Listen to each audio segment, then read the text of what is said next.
주를 높이고 영원히 주의 이름을 송축하리이다. 왕이신 나의 예수님, 왕이신 나의 예수님, 내가 주를 높이고 영원히 주의 이름을 송축하리이다. 왕이신 나의 예수님, 왕이신 나의 예수님, 내가 주를 높이고 영원히 주의 이름을 송축하리이다. 왕이신 나의 성령님, 왕이신 나의 성령님, 내가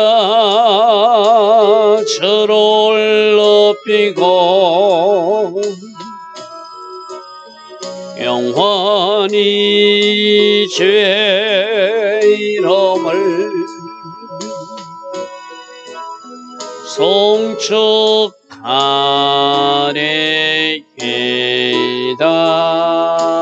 아멘. 좋으신 아버지 하나님, 오늘도 새벽 은혜 주시니 감사합니다. 하루의 첫 시간 하나님의 말씀을 사모하며 하나님의 기름 부음과 은혜를 사모하며 하나님 앞에 서기를 이한 시간 새벽 일꾼들이 하나님 앞에 나와 있습니다. 좋으신 아버지 하나님, 오늘 하루도 하나님 앞에 우리가 바르게 정렬하여서 주님 기뻐하시는 그 순종의 자리, 주님 기뻐하시는 그 거룩의 자리, 주님 기뻐하시는 그 기도의 자리, 믿음의 자리에 서서 여호와로 일하시게 하는 그런 복된 하루가 되게 하옵소서. 오직 성령으로 인도받게 하시고 오직 성령께서 간섭하여 주심으로 결과가 하나님께 영광이 되는 그러한 하루로 축복하옵소서. 오늘도 하나님 디자인하신 그 아름다운 하루로, 복된 하루로 우리를 인도하여 주실 줄 믿사오고 예수와 하마시아 이름으로 기도드리옵나이다. 아멘. 날마다 새벽마다 새벽에 일어나 하나님을 예배하고 또 새벽에 기도하는 여러분들 축복합니다. 자, 오늘은 에레미야서 34장 말씀 보겠습니다. 에레미야서 34장에는 시드기야가 어떤 최후를 맞이할 것인지를 예언하는 모습이고, 잠시 하나님이 예루살렘 성을 포위를 잠시 풀어주니까 하나님 앞으로 바르게 돌아오는 신용을 했던 백성들이 또 옛날로 돌아가는 이 모습은 어쩌면은 병 낫기 전에 하나님 앞에 막 기도하고 매달리고 순종하려고 그러다가 병 낫고 나면 느슨해지는 모습하고 똑같습니다. 오늘 거기에서 우리에게 뭘 말씀하시는지 잘 살펴보시길 바랍니다. 자, 1절입니다. 바빌론 느부갓네살 왕 또 그 군대들, 그가 통치하는 나라들도 같이, 그가 이미 점령한 나라들 위에서부터 내려오면서 암몬이라든지 에돔이라든지 모압이라든지 이런 사람들 군대들도 같이 침략구로 동원해가 같이 오고 있는 거예요. 그러니까 바벨론 군대만 오는 것이 아니라 이미 바벨론에게 함락된 나라들도 군사들 모집해 같이 오고 있다는 거예요. 그래서 느부갓네살 왕 군대들, 그의 통치하는 있는 모든 나라들, 그 백성들이 예루살렘과 그 모든 성읍을 치고 있을 때, 공격하고 있을 때 말씀이 여호와께로부터 에레미야에게 임하였습니다. 그러니까 이미 포위된 상태로 이제 공격해서 하나씩 성읍을 점령하고 예루살렘 성 그리고 나머지 뭐 한 2개 성읍 정도 남아있을 때의 그런 상황이라고 지금 말씀하고 있습니다. 자, 2절 보십시오. 이스라엘 하나님 여호와께서 이와 같이 말씀하시리라. 너는 가서 유다의 시드기야 왕에게 이렇게 말하라. 여호와의 말씀이 이렇게 말씀하셨다고 해라. 보라, 내가 이 성을 바벨론 왕 손에 넘길 것이다. 그리고 그가 와서 이 성을 불살할 것이다. 하나님이 성전이 있는 예루살렘 성이죠, 그죠? 하나님이 집 있는 예루살렘 성을 성전도 왕궁도 귀족들의 집도 다 불태울 것이다 라고 말하라. 이것이 하나님이 심판 계획이라고 말하라 이 말이죠. 그죠? 자, 3절. 네가 그의 손에서 벗어나지 못하고, 우리가 열왕기하에서도 잠시 살펴봤지만 시드기야가 도망가야죠. 도망가다 잡혀요. 그죠? 바로 그 이야기를 미리 말합니다. 네가 그의 손에서 벗어나지 못할 것이다. 반드시 사로잡힐 것이다. 시드기야는 도망가다가 잡혀서 끌려가서 2눈까지 뽑히고 포로로 잡혀가잖아요. 좀. 그러니까 너는 도망가려고 하지만 이것이 하나님이 계획이고 하나님이 심판이니까 너는 거기서 벗어나지 못할 것이다. 네가 반드시 사로잡힐 것이고 그의 손에 넘겨져서 내 눈은 바벨론 왕의 눈을 볼 것이고 그의 입은 내 입을 마주대하여 말할 것이고 너는 바벨론. 그러니까 여기서 뭐 본다는 것도 바로 바벨론 왕에게 잡혀간다. 나중에 비참하게 2눈이 뽑힌 채로 잡혀가죠. 그죠? 2눈이 뽑힌 채로. 너는 도망가지 못하고 잡혀가게 될 것이다. 그걸 강조하는 거야. 네 입이 마주대하여 말할 것이고 네가 눈을 본다는 것은 네가 잡히고 만다. 이것이 하나님의 말씀이다. 라고 너는 시드기야에게 전하라는 것이죠. 그러니까 에레미야는 그대로 전할 수밖에 없잖아요. 그죠? 자, 4절. 그러나 유다의 시드기야 왕이여 여호와의 말씀을 들으라. 그러나 여기서 이제 그러나도 이것이 하나님의 은혜인지 하나님이 더 강한 심판인지는 우리가 잘 한번 생각해 봐야 돼요. 너는 전쟁통에 죽지는 않고 살아서 포로로 잡혀갈 것을 하나님의 은혜로 긍휼로 생각할 수 있지만 자기 혼자만 살아남고 아들들도 죽고 다 죽는데 그것이 어떻게 또 하나님 은혜이겠나 하는 생각도 들어요. 그죠? 여러분은 어떻게 생각하십니까? 마지막 너는 그러니까 하나님께서 장례도 치르지 못한 유대인들은 장례를 잘 치료해야 그래도 복 받았다고 생각하잖아요. 그죠? 너는 그래도 장례는 치료해 주겠다. 들짐승이 밥은 되지 않겠다. 이것도 어쩌면 하나님의 호의일 수는 있어요. 그죠? 그러나 자기 아들들은 다 죽어나가고 자기 신하들 다 죽어나가고 자기도 2눈이 뽑힌 채로 포로로 잡혀가는 모습이 결코 복일 수는 없죠. 그죠? 하나님이 강한 심판이고 징계겠죠. 그 이야기를 합니다. 너는 여호와의 말씀을 들으라. 여호와께서 내게 대하여 이같이 말씀하시는데 네가 칼에 죽지 않고 전쟁통에는 죽지는 않는다고 말씀하셨다. 하나님 말씀하시잖아. 항복 안 하는 사람들은 전부 다 칼에 죽임을 당할 것이고 기근에 죽임을 당할 것이고 전염병에 죽임을 당할 것이며 들짐승이 밥이 될 것이다. 그랬는데 많은 사람들이 네 아들들도 죽는다. 나중에 보면 다 죽거든요. 아들들도 눈앞에서 죽어요. 그런데 너는 칼에 죽지 않게 될 것이라는 것은 너는 생명은 살려주지만 포로로 잡혀가게 될 것이다. 그걸 이야기하는 것이죠. 그래서 5절에 평안히 죽을 것이라는 것은 전쟁통에 죽지 않는다는 의미지 그가 어찌 편안하겠습니까? 그죠? 2눈도 뽑히고 포로로 잡혀가서 장례식을 치르는 그 복음 받지만 너도 전쟁통에는 죽지 않지만 2눈이 뽑힌 채로 포로로 잡혀가니까 그래서 뭐 성경에는 편안히 죽을 것이다.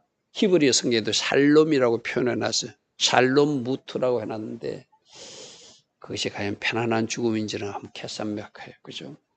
너보다 먼저 있은 내 조상들은 조상들, 즉 선왕들에게 분양하던 같이 너도 조상들처럼 너희들 선왕들처럼 장례식을 치르는 이 복음 받게 될 것이다. 들짐승이 밥인 되지 않을 것이다. 공중의 새의 밥은 되지 않을 것이다. 그러니까 이것은 하나 뭐 복이라면 복일 수 있겠죠. 이것을 편안히 죽는 것으로. 그러니까 인위적 죽임을 당하지 않고 네 명이 당할 때 죽는 것을 평안히 죽는 것으로 그렇게 표현해놨습니다. 그리고 너를 위하여 애통하고 슬퍼하면서 주여 하리니 그래도 너희들 백성들은 네가 죽었다고 애통하는 그런 일은 있을 것이다. 이는 내가 말하였음이라 여호와의 말씀이니라. 이 말씀이에요. 자, 우리 말씀과 관계돼서 에레미야서 52장 뒤로 좀 넘겨보십시오. 그때 마지막 때 어떤 일이 일어나는지 우리 열왕기하에서도 살펴봤죠. 조만가자 잡혀서 두 눈이 뽑히고 그 모습을 살펴봤잖아요. 자, 에레미야서 52장 10절에는 바벨론 왕이 시드기야의 아들들의 그의 눈앞에서 죽이고, 그러니까 시드기야가 보는 앞에서 아들들이 죽어요. 어찌 이것이 징계가 아닐 수 있겠어요? 어찌 이게 심판이 아닐 수 있겠어요? 그죠? 또 유다의 모든 고관들도 죽이고 11절 시드기야의 두 눈을 빼고 노사슬로 그를 결박하여 바벨론 왕이 그를 바벨론으로 끌고 가서 그가 죽는 날까지 옥에 가두었더라. 에레미야서에서 예언은 평안히 죽을 것이라 하지만 그렇게 편안한 복된 삶은 아니죠. 그죠? 두 눈이 뽑힌 채로 앞을 못 보는 채로 포로지에 끌려가서 인위적 죽임은 당하지 않지만 그가 고통스럽게 살다가 죽는 것이니까 이 왜 이렇게 하나님 오랫동안 고통스럽게 그가 살게 할까요?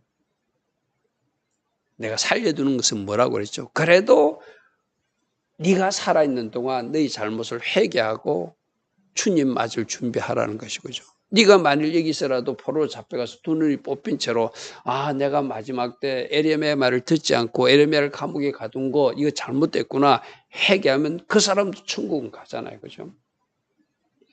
어쩌면 복이라는 것은 그가 인위적 죽임을 당하지 않고 회개의 기회를 받은 거 그게 복이죠. 할렐루야 하면. 그래서 그가 비록 감옥에 갇혀 있던 살아있어서 회개할 기회를 받은 것 그거는 시드기야가 받은 복이에요. 그죠? 그가 과연 그곳에서 회개했는지는 주님만은 아시겠지. 그죠? 우리도 마찬가지입니다. 여러분들이 절대로 어떤 안전사고나 위험한 일들을 당하지 않아야 될 이유는 우리가 살아있어야 회개도 가능하니까. 무슨 말인지 아시죠? 그죠? 어떤 사고나 갑작스럽게 그 일로 여러분들이 이 세상 사람이 아니는 그런 경우가 되면 회개할 기회가 박탈당하니까 그거는 참 진짜 심각한 상태잖아요. 그죠? 그러니까 이 시드기야에게 임한 복은 회개의 기회를 받았다. 근데 그가 회개했는지 안 했는지는 주님만이 아시겠죠. 그럼 오늘 우리들도 우리가 지금 살아있는 이유는 70이든 60이든 50이든 80이든 살아있는 이유는 회개의 시간들을 하나님이 주신 거예요. 주님 맞을 준비하라고. 할렐루야 아멘. 그래서 여러분 날마다 내 자신을 살피고 내가 주님이 찾으시는 신부로서 제대로 살아가고 있는가. 그것이 지금 마지막 때 살아가는 우리들이 꼭 해야 될 일이죠. 그죠? 그래서 언제든지 주님이 나를 부르실 때는 내가 주님 앞에 부끄럼 없이 설 수 있는 사람이 되는 것. 내가 오늘 살아있는 것이 그게 복이에요. 왜? 회개의 길을 가졌기 때문에. 하나님 앞에 바르게 정렬할 수 있는 시간을 가졌기 때문에 이것이 복이다 할 수 있겠죠. 자, 6절 보겠습니다. 선지자 에레미야가 이 모든 말씀을 예루살렘에서 유다의 시드기야 왕에게 아뢰었다. 너 전쟁통에는 죽지 않을 것이다. 살게 될 것이다. 네가 평안히 죽게 될 것이다. 그러나 그 평안히 죽는 것보다 오히려 회개의 길을 하나님이 주었으니 네가 두 눈이 뽑힌 채라도 하나님 앞에 바르게 정렬하기를 원한다는 것이 하나님의 그를 살려둔 목적이겠죠.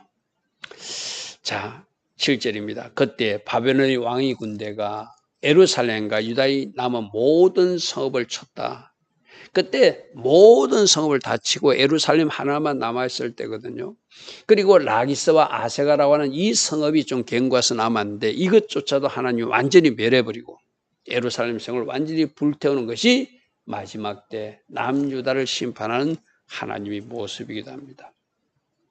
자, 그러면서 8절에 잠시 이어지는데 이때 시드기야 왕이 마지막 이제 그들이 멸망하기 전에 예루살렘에 있는 모든 백성과 한 가지로 하나님 앞에서 계약을 맺고 자유를 선포하고 여호와께로 말씀이 에레미야에게 임했다. 그들이 어떤 일을 한 거면 하나님이 진노가 임하니까 이제 누군가 말했겠죠. 너희들이 말씀에서 어기고 있는 것이 하나가 있는데 너희들이 7년이 되면 노예를 풀어줘야 되는데 너희들은 6년 동안 노예로 잡아놨다가 7년째는 자유케 하는 것이 신명기 말씀인데 이 말씀 지키지 않는 거 너희들 이제라도 순종해야 돼. 아마 누군가가 말했던 것 같아요.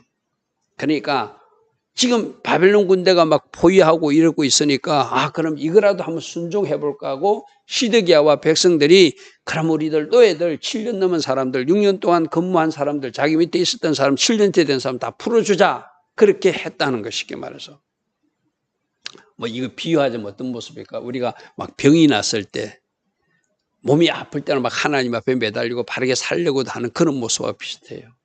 하나님 앞에 기도도 하고.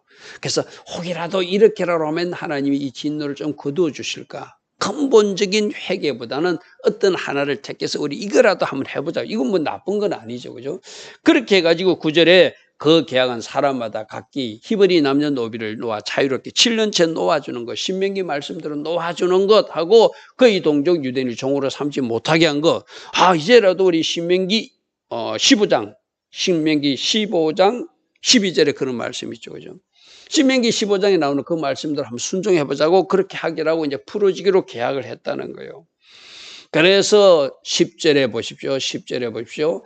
이 계약에 가담한 고관들과 모든 백성이 각기 노비를 자유롭게 풀어주고 우리가 말씀에 순종하지 않는 거 이거라도 하나 뜯어 고쳐보자. 그래서 하나님이 진노를 우리가 좀 이렇게 하나님이 거두시게 지금 바벨론 군대가 쳐들어와서 곧 멸망할 직전이니까 이거라도 순종해보자 한 거는 나쁜 건 아니죠. 잘했죠. 그죠? 그래서 자유롭게 하고 다시는 종을 삼지 말라 하면 듣고 순복하여 그들이 놓아주었다는 거예요. 한꺼번에 다 할지는 못하지만 우리도 마찬가지거든요. 어떤 말씀이 뚝 떨어질 때 내가 이 말씀에 걸리는구나 하고 하나씩 순종해서 고쳐나가는 그건 좋은 일이에요. 그죠? 근데 문제는 뭐냐면 11절이 문제예요. 후에 그들이 뜻이 변하여 왜 뜻이 변했는가 하면은 바벨론 군대가 쳐들어왔을 때 이 예루살렘을 공격하니까 지금 예루살렘을 공격하고 나서 바벨론 군대의 다음 공격 목표는 애굽이거든요. 그러니까 애굽이 알고 이렇게 예루살렘을 치러 온다, 예루살렘을 도와주러 온다는 말이 들으니까 자기들이 좀 이중에 빠지니까 바벨론 군대가 잠시 예루살렘 포위를 풀고 잠시 후퇴해요. 이제 그러니까 후퇴하니까 우리가 이렇게 순종하니까 하나님이 진노를 거두셨구나 하고 옛날 또 죄 짓는 모습으로 돌아가는 것이 11절이라는 거예요. 이게 문제죠. 그죠? 끝까지 순종해야지요. 끝까지 죄를 버려야죠. 어떤 죄를 버렸다가 하나님이 이제 더 이상 심판하지 않네, 나한테 호의를 베푸시네 싶으니까 다시 죄 짓는 모습과 똑같은 거예요. 말씀 순종을 결단했어요. 근데 하나님이 어떤 복을 주셔서 쉽게 말해서 어떤 문을 열어주셨어. 그리고 문 열리고 나서 다시 옛날로 돌아가는 모습과 똑같은 거예요. 이게 사람들의 모습이거든. 우리들도 그럴 수 있어요.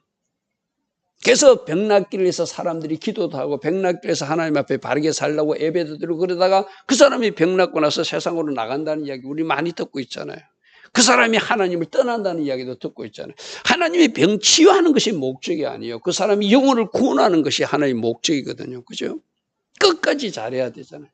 오늘 11절이 문제예요. 후에 그들이 뜻이 변하여 자유를 주었던 노비를 다시 끌어다가 복종시켜 다시 노비를 삼아서 다시 신명기 말씀에 불순종하는 모습으로 돌아가는. 그럼 이거 앞의 모습이 뭐라는 거예요? 연극이었다는 거예요. 앞의 모습은 뭐였던 거예요? 뭔가 자기들이 하는 채 해봤다는 거예요. 감히 하나님을 시험했다고 그럴까요? 진심이 아니었어요. 하고 싶지 않았어요. 이렇게 해서라도 이 길을 피할 수 있을까 하고 어떤 누군가가 선지자가 이야기하니까 순종하는 채 했는데 그 문제가 좀 해결되니까 우리도 마찬가지잖아요. 열심히 나와서 기도하고 응답받고 나서 그 다음에 기도 안 하는 모습하고 똑같은 거예요. 어떤 문제가 해결되고 나서는 더 기도해야 되잖아요. 어떤 문제가 해결되고 나면 더 하나님 앞에 바르게 살아야 되잖아요. 그죠? 근데 이 11절이 이 11절 모습이 바로 우리들의 모습입니다. 여러분 성경에서 자꾸 이스라엘 백성들 참 이상해가 아니라 이 모습이 우리들 모습이에요.